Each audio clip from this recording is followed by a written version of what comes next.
What? What's going on? What craziness is this? Well, I'll tell you, because today is a very special episode.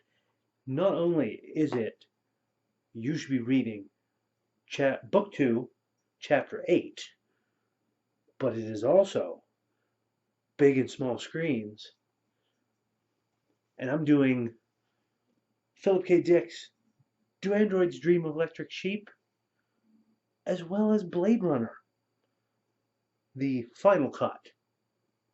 So I'm here to talk about both the book and the movie based off the book, and do a bit of comparison and contrast. I've talked about movies that have been um, books that have been adapted into movies and how there's always some adaptation, there's always some differences, and things like that. But this Blade Runner and Do Androids Dream of Electric Sheep are really two wholly different creatures, really and truly. It's very much. Let me put it this way. Let's let's back off. Let's look at the movie for a minute first before we get going into the book. Now, the movie, Harrison Ford, uh, Rutger Hauer, I believe. Yes, Rutger Hauer, Edward James Olmos, is a wonderful movie. Lots of people have seen it. I'm sure it's one of those classics. Um, I have the Blu-ray final cut edition of it, and it looks very crisp, very beautiful, very lovingly remastered. Uh, Absolutely gorgeous. Absolutely gorgeous. I would highly recommend this movie for anybody, anybody at all. But there's one little caveat. If you've read the book, then you'll know that the book and the movie are two vastly different creatures. Uh, this is very straightforward. This is almost the movie is almost about it's more about the characters than the story. More about the world and the setting than the story. These are the two things, the characters and the setting, that are focused on highly. The story, um, which is almost kind of a detective-y story, almost, but not quite. It doesn't quite get there.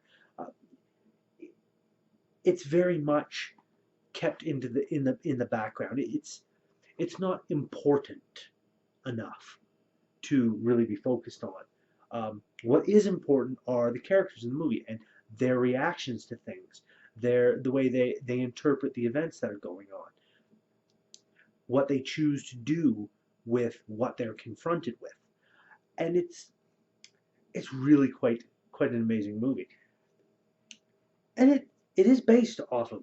I will say it is quote unquote based off the book because there's a lot of stuff in the book that isn't in the movie that they didn't bring it in, and I'll get to that in a minute when I get to the book. But it is still um, one of many of Philip K. Dick's stories that have been made into movies.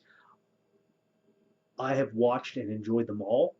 I have enjoyed some of his books, some of the movies that have been made off of his stories before I knew they were his stories. So would I recommend this? Absolutely. But even more than I would recommend Blade Runner, I would recommend Do Androids Dream of Electric Sheep.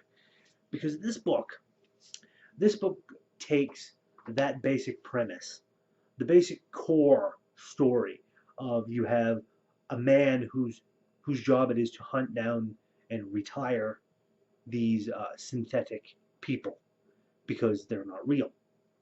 It's his job to hunt them down. He gets paid for this. That's the core of the story. He's hunting them down. They're trying to stay alive. That's basically it. Uh, this takes it quite a bit deeper, quite a bit further, because reading this book, I'd seen the movie first years and years and years ago. Just watched it today, in fact, because I wanted to check it out again. I wanted because I've just finished reading Do Androids Dream of Electric Sheep, and I wanted to check it. I wanted to compare and contrast, see what's different. What is different between book and movie? There is a whole subcurrent running in the book dealing with animals and how many of them are quite extinct, and how society has evolved that pretty much everyone has an animal that they keep and care for, whether it's from insect on up to something else. Uh, Rick Deckard, for example, the main character in the book, him and his wife have a sheep, but it's an electric sheep. It's not real. He used to have a real sheep originally, but not anymore. But he has this electric sheep that mimics being a real sheep and would fool anyone who doesn't get close enough and doesn't go poking around at it. But they have to pretend that it's real, care for it like it's real, otherwise their neighbors would look down on them. And that whole undercurrent of animals and the almost I don't want to say commercial, because even though they are quite expensive to buy in the books, it's almost a reverence that they treat these animals with, because a lot of them are extinct due to pollution, radiation, etc. Not only that, not only is that here, but there is an underlying um, theme of questioning reality throughout the book, because many of the androids that he retires in the book don't exactly realize that they're androids. Some of them do, some of them don't. Some of them can manage to fool themselves. They play around with the Voight-Kampff test that they use to identify the androids. There's questioning whether or not one day it will be usable anymore, the more advanced these androids get. Whether or not it will be able to be used, whether it will be viable anymore. That's the word I was looking for, viable. As well as, are there perhaps humans out there who wouldn't pass the Voight-Kampff test? Could they have been retired? Could they have retired humans by mistake in the past and nobody knows? That is played up in the book, in the undertones of things. There's a whole 3 chapters in here in about the middle of the book, um, where he goes to get this lady who's posing as an opera singer, and the whole circumstances with her, where it ends up coming into a situation where Rick Deckard is forced to wonder if he's actually an android and he's been going around killing real people all this time, because things that are going on aren't matching up with what he's remembering. So he's wondering, is this false memories implanted? Am I an android? He starts doubting himself a little bit because of the way things are. It's it's a very grim little story, and it's not fairly not a big read. It took me not that long to read. It's a shorter story, a novella, if you will, but it's quite good. Uh, and it ends. I mean, one of the things right off the bat that I found quite interesting is that Rick Deckard has a wife in this. In Blade Runner, he doesn't. In the movie, it's set up that Harrison's Ford character, Rick Deckard, can have this love interest with the android Rachel Rosen, and they run away together in the end. It's spoilers, yes, but Blade Runner's been out for quite a while now. In this one, and I will spoil it, because so if you don't want spoilers, please feel free to shut me down and come back later. All right, okay. Now, at the end of this book, it it's very different from the ending of the movie, because in this one, Rick Deckard goes off in the middle of nowhere, intending to just basically kill himself. At least I assume that was his goal. But he ends up going through a similar ordeal to what the messiah of this religious order called Mercerism, where these people have empathy boxes and they grasp hold of it and they empathize and become one with uh, Mercer, who is this old man walking up a hill. These killers, the killers as they call them, are throwing rocks and trying to wound him. But all of humanity that follows Mercerism joins in on these empathy boxes, and they end up becoming one with each other, merging and sharing an experience as a whole. Well, Rick Deckard, when he's out here in the middle of nowhere, he kind of experiences that himself. Now, and this is after he's seen Mercer in reality.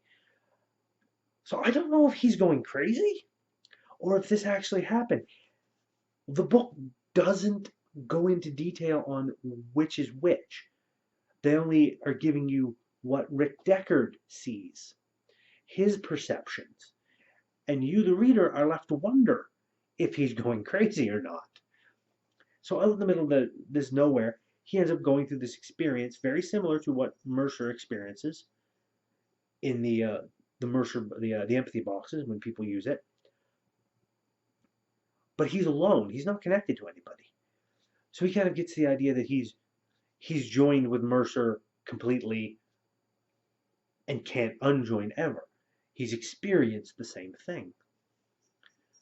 And it kind of gives him an almost of a it restores his faith a little bit. And then shortly after that he finds a toad in the middle of nowhere. And he thinks it's real, takes it home to his wife.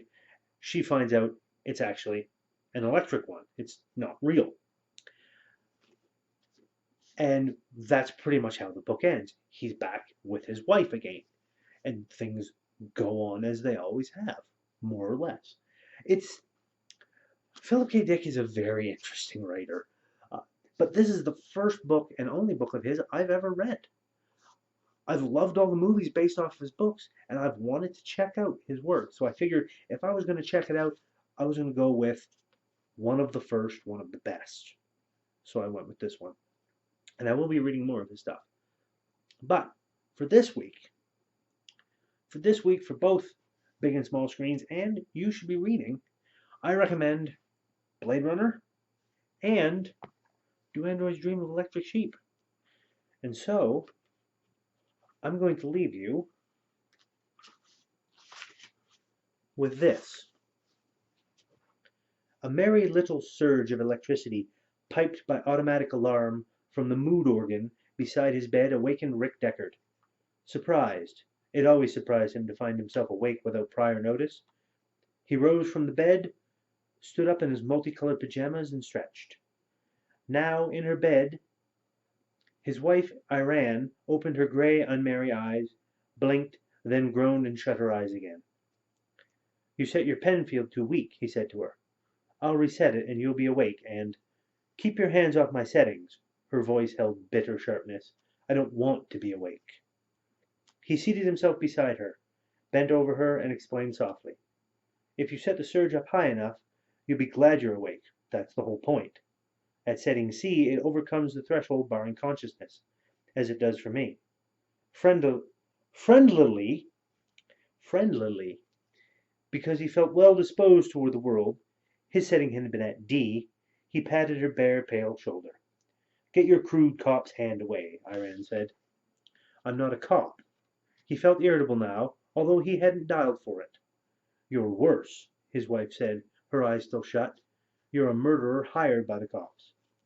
I've never killed a human being in my life. His irritability had risen now, had become outright hostility. Iran said, just those poor Andes. I notice you've never had any hesitation as to spending the bounty money I bring home on whatever momentarily attracts your attention. He rose, strode to the console of his mood organ. Instead of saving, he said, so we could buy a real sheep to replace that fake electric one upstairs, a mere electric animal, and me earning all that I've worked my way up to through the years. At his console, he hesitated between dialing for a thalamic suppressant, which would abolish his mood of rage, or a thalamic stimulant, which would make him irked enough to win the argument. If you dial, Iran said, eyes open and watching, for greater venom, then I'll dial the same. I'll dial the maximum, and you'll see a fight that makes every argument we've had up till now seem like nothing. Dial and see. Just try me." She rose swiftly, loped to the console of her own mood organ, stood glaring at him, waiting. He sighed, defeated by her threat. "I'll dial what's on my schedule for today." Examining the schedule for January 3rd, 2021, he saw that a business-like professional attitude was called for. "If I dial by schedule, will you agree also?" He waited, canny enough not to commit himself until his wife had agreed to follow suit. "My schedule for today lists a 6-hour self-accusatory depression," Iran said. "What? Why did you schedule that?" It defeated the whole purpose of the mood organ. "I didn't even know you could set it for that," he said gloomily. "I was sitting here one afternoon," Iran said, "and naturally I had turned on Buster Friendly and his friendly friends, and he was talking about a big news item he's about to break, and then that awful commercial came on, the one I hate. You know, for mountebank lead cod pieces. And so for a minute I shut off the sound, and I heard the building. This building. I heard the—" she gestured. "Empty apartments," Rick said. Sometimes he heard them at night when he was supposed to be asleep. And yet, for this day and age, a one-half occupied Connaught building, rated high in the scheme of population density, out in what had been before the war the suburbs, one could find buildings entirely empty. Or so he had heard. He had let the information remain second-hand. Like most people, he did not care to experience it directly. "At that moment," Iran said, "when I had the TV sound off, I was in a 382 mood. I had just dialed it. So although I heard the emptiness intellectually, I didn't feel it. My first reaction consisted of being grateful that we could afford a Penfield mood organ. But then I realized how unhealthy it was, sensing the absence of life, not just in this building but everywhere, and not reacting. Do you see? I guess you don't. But that used to be considered a sign of mental illness. They called it absence of appropriate effect. So I left the TV sound off, and I sat down at my mood organ and I experimented. And I finally found a setting for despair." Her dark, pert face showed satisfaction, as if she had achieved something of worth. "So I put it on my schedule for twice a month. I think that's a reasonable amount of time to feel hopeless about everything. About staying here on Earth after everybody who's smart has emigrated, don't you think?" "But a mood like that," Rick said, "you're apt to stay in it, not dial your way out. Despair like that, about total reality, is self-perpetuating." "I program an automatic resetting for 3 hours later," his wife said sleepily, "of 481. Awareness of the manifold possibilities open to me in the future. New hope that—" "I know 481," he interrupted. He had dialed out the combination many times. He relied on it greatly. "Listen," he said, seating himself on his bed and taking hold of her hands to draw her down beside him. "Even with an automatic cutoff, it's dangerous to undergo a depression. Any kind. Forget what you've scheduled and I'll forget what I've scheduled. We'll dial a 104 together and both experience it. And then you stay in it while I reset mine for my business-like attitude. That way I'll want to hop up to the roof and check out the sheep and then head for the office.